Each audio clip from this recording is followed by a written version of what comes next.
మన వెల్దుర్తి గ్రామంలో ఇప్పుడు మనము 4వ ఫేజ్లో రీసర్వే కార్యక్రమం జరుగుతూ ఉంది.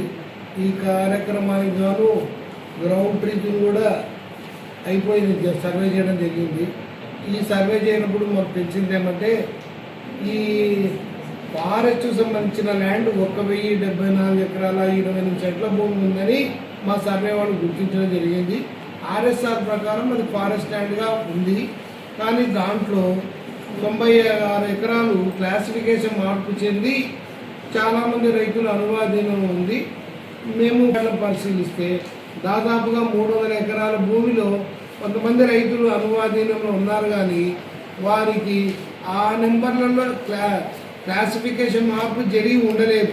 అంటే అది ఫారెస్ట్ భూమిగానే ఇంకా ఆర్ఎస్ఆర్ లెక్కల్లో ఉంది.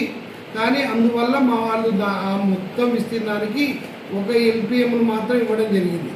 ఇచ్చినారే కానీ అందరు రైతుల పేర్లు అయితే అలాగే ఉన్నాయి. మన కొంతమంది ఇక్కడ లోకల్ నాయకులు వాళ్ళు వచ్చి మాకు అభ్యర్థించుకోవడము ఇవ్వడం జరిగింది. వాటి మేరకు త్వరలో ఎవరెవరైతే ఉన్నారో భూమి మీద వాళ్ళని కూడా సర్వే చేసి వాళ్ళ విస్తీర్ణాన్ని కూడా నోట్ చేసుకుంటాము. ఆ తర్వాత ఇక్కడ ఉన్న ఈ సమస్యను అంటే క్లాసిఫికేషన్ మార్పు జరిగిన భూమికి ఏ విధంగా లెక్కల్లో ఎక్కించాలా అనే విషయాన్ని మా గౌరవ జాయింట్ కలెక్టర్ గారితో చర్చించి వారికి వ్రాతమూలకంగా తెలియజేసి వారి ఉత్తర్వుల మేరకు తదుపరి చర్యలు తీసుకుంటాము. ఈ విషయంగానే ఇక్కడ ఉన్న నాయకుల కోరిక మేరకు అన్ని చర్యలు తీసుకుంటా ఉన్నాము.